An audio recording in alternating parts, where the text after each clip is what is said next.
Welcome to a movie review. My name is Andrew Wooster. Today's movie is called Richard Jewell, starring Paul Walter Hauser, Sam Rockwell, Olivia Wilde, Kathy Bates, really great cast. John Hamm is in it. And it's directed by Clint Eastwood, which Clint Eastwood is a legend of Hollywood. He will go down as one of the most, as far as actor and director, one of the greatest to ever do it. Did not realize he's 90 years old. Like, I thought he was 80 years old, and he's like 92 right now. He put out this movie last year, and I've been watching a lot of different movies that have come off streaming networks.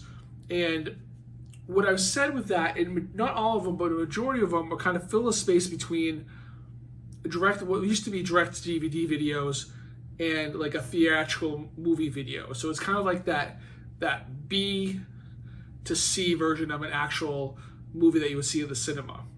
So this was I've seen like maybe 10 of those leading up into seeing Richard Jewell. And Richard Jewell is one of the best movies of 2019 on most lists. It was nominated for Academy Awards, so there's really high expectations for it going in. It's the story of, in 1996, they held the Olympics in Atlanta, in Georgia. And during the kind of festivities, and they had concerts and all this stuff leading up to the Olympics, there was a security guard at one of the events found a bomb, and he alerted the authorities. They realized it was a bomb, and they were able to get people away from it enough that it minimized the casualties. So I think only 2 people died, and a dozen or so were injured. But what it could have been, this guy was really a hero. He really saved a lot of lives by him being aware and him taking his job seriously. What happened next is what the story is about, really. I mean, that's the setup. What the story is about is, for some reason, the media or in the FBI, as they're trying to solve the problem, decide that he's a suspect, and they come after him. Like a couple days after him getting all the press coverage of being a hero, they kind of look into his life a little deeper, and all of a sudden he becomes the number one suspect and like the villain in the whole story. It's really the ups and downs of creating and then destroying elements of what the media does and can do and has the power to do was something that was really fascinating to watch in this movie. So the reason why they think he would be the person behind it was he fits the profile of that kind of person, which is very, very interesting to see the process of discovering who this guy is behind the scenes, and being a security guard and really being a wannabe cop and being fired from a police force from before. And the reason why he discovered the package underneath the bench is because he took his job a lot more seriously than any security guard in that situation probably would ever generally do, because his goal was to be in law enforcement. He really held that as an ideal for how he wanted to live his life and what he wanted to contribute to the world as well. So, but he also was a guy in his 30s, or a young guy, lived with his mother. He owned all these guns, and he just had kind of this persona of being someone that would make this up for attention. And the story is compelling at that. But when he gets into that whole idea of the profile of what he is and who he is, the story really becomes compelling, because you get, as much as you going into it, like I guess I knew in the story, like I always thought going into the story, like it was kind of undecided, and I always took the story to be going to the side of he was innocent, like he was all framed, because that's from the interviews I saw with Clint Eastwood or the cast was really going in that direction. And I was alive during the events. I don't really remember a whole lot of the story. I wasn't certainly in the whole scandalized tabloid. I didn't care about it that much, and it wasn't as much as the 24-hour news cycle was certainly in play, because this is after the OJ, or in the middle of the OJ thing, so everyone was looking for like the real-time true crime, in-your-face kind of scandalized events, which is what took this in a whirlwind as well. But it didn't have the social media, so unless you were paying attention to it, which I wasn't, it's easy enough to not get involved with it. Social media kind of changes that, where you can you're involved with it a lot of the times, whether you really are trying to be or not, which is the complications in today's life. So even though he's claiming he's innocent and the FBI is making him the #1 target, he's cooperating with them at a, how do you even explain it? It is such a crazy, ridiculous compliance to what they're asking him to do. And it's to the point where they had him record his voice, because there's a 911 call which tipped him off after he discovered it, to kind of alert the authorities about the bomb. And so they were making him do a recording of saying what they said on the 911 call. And it wasn't just one time recording. They made him do it like multiple times. You're like, why are you doing this? They're setting you up. They're trying to figure out how to twist this into being your fault. And he just goes along with it because he wants to be a cop. He wants to be helpful. And his whole thought process, at least initially, is that, well, they have to do the due diligence. It makes sense that I could be a suspect. They're going to cross off all the suspects off the list. I'm going to help them cross my name off the list. And then I can help them go to the next person and continue the investigation, not realizing the investigation had pretty much stopped with him. And that was going to be that was what they decided pretty quickly was going to be the villain and the culprit to all this. And so that's another part of it. It's just, because he has a lawyer played by Sam Rockwell, who's fantastic. You keep on telling him, he's like, what are you doing? And he speaks for the audience, because this guy's just like, you're just a moron. Are you like, there's something loose in you? You're not understanding the consequences or the seriousness or just the manipulation that they're trying to throw at you. And they play the character as a really sincere, ideological person who really believed in law enforcement and believed they were doing the right thing. Even when logically it didn't make sense, he still had that blinder on that he really wanted to believe in it. And it goes through all the stuff. You could really, Kathy Bates has a great scene towards the end where she kind of proclaims her son's innocence and just gets all emotional about what they've gone through.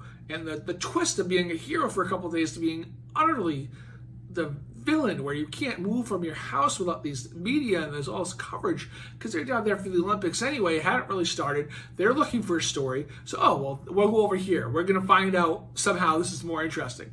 And it goes, 0 to 100 and then 100 in a different direction real quick. And that's what makes it intense, and that's what makes it interesting and compelling and captivating to watch. I really did enjoy the movie. And like I said, at the end of the story, I'm not gonna, I guess it's ruining it a little bit. I recommend watching it. It is news that happened 25 years ago, so most people are probably walking into it, or at least mostly aware of it. So at the end, the FBI doesn't have any evidence on this guy. As much as they try to kind of coerce the evidence from him or to give himself up somehow, at the end of the day, it gets to a point where he says, look, either charge me or not. Like, he even gets jaded by the process.